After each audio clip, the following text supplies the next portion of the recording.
A última aula estava falando sobre os povos quilombolas. Nós temos aí as presenças, né, principalmente também em regiões litorâneas, né? Não podemos esquecer que existem em quase todos os estados brasileiros uma forte presença de quilombos, né? Até em Santa Catarina, até no Mato Grosso, até no estado do Acre, nós sempre temos algum tipo de presença. É claro que alguns estados como Pernambuco, Paraíba, Ceará, o próprio estado do Pará tem uma presença muito mais marcante, né? Bom, continuando nossos estudos, temos aqui terra, povo e território. Nós sabemos que todo o processo que envolve discussões mais modernas referentes à história de demarcações de terra envolve essa ideia de território. O território, basicamente, para um povo tradicional, não é só o espaço genérico, geográfico e abstrato, mas ele está muito ligado a um conceito da geografia que é o conceito de lugar, porque nós estamos falando do lugar concreto em que há condições para ser gente, uma relação de contiguidade, continuidade entre as pessoas e o território. Existe, claro, uma ideia de vínculo afetivo, né?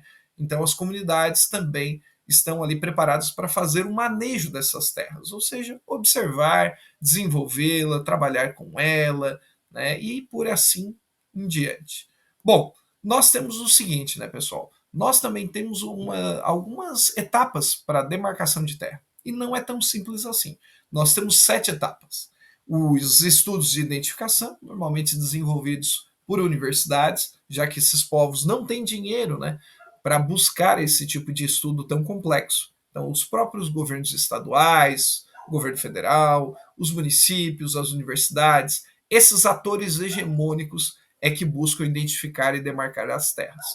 Depois, nós temos a aprovação da FUNAI e de outros órgãos. Depois, também temos uma etapa que é muito morosa, que é a contestação. No caso de Santa Catarina, depois a gente vai falar sobre o marco temporal, nós temos uma contestação oriunda do próprio governo de Santa Catarina, o que torna as coisas um pouco mais difíceis, porque quem está contestando é realmente um governo estadual. Então, tem todo o paramento do próprio Estado, né, da unidade federativa, para tentar as intercorrências judiciais. Bom, depois nós temos a declaração dos limites, né? Essa declaração dos limites é que a contestação já foi superada. Para depois nós temos a demarcação física, que pode ser literalmente colocar as grades, né? E toda a proteção, todas as cercas que envolvem a demarcação dessa terra. Depois nós temos a homologação, né? Que vai ser submetida à presidência da República, para depois virar um decreto. E o registro, que a terra vai ser demarcada normalmente 30 dias, né, após a sua homologação.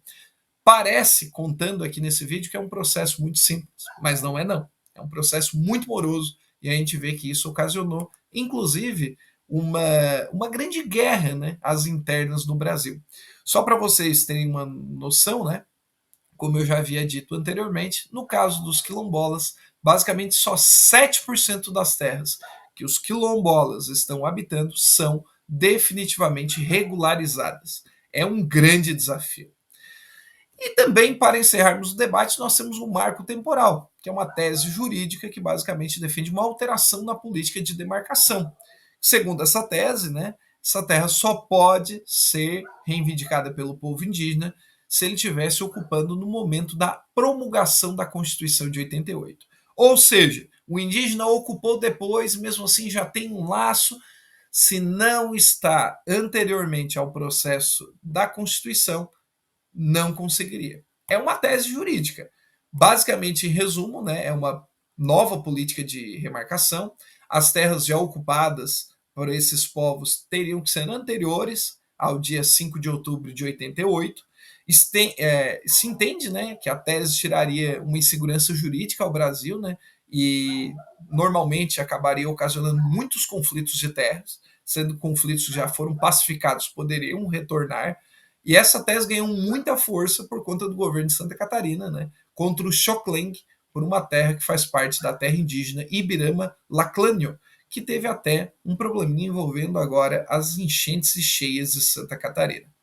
Bom, pessoal, recomendações: Guerras do Brasil.doc, o episódio número 1, e também Terra Vermelha. Tudo disponível aí no YouTube e em plataformas. Até a próxima!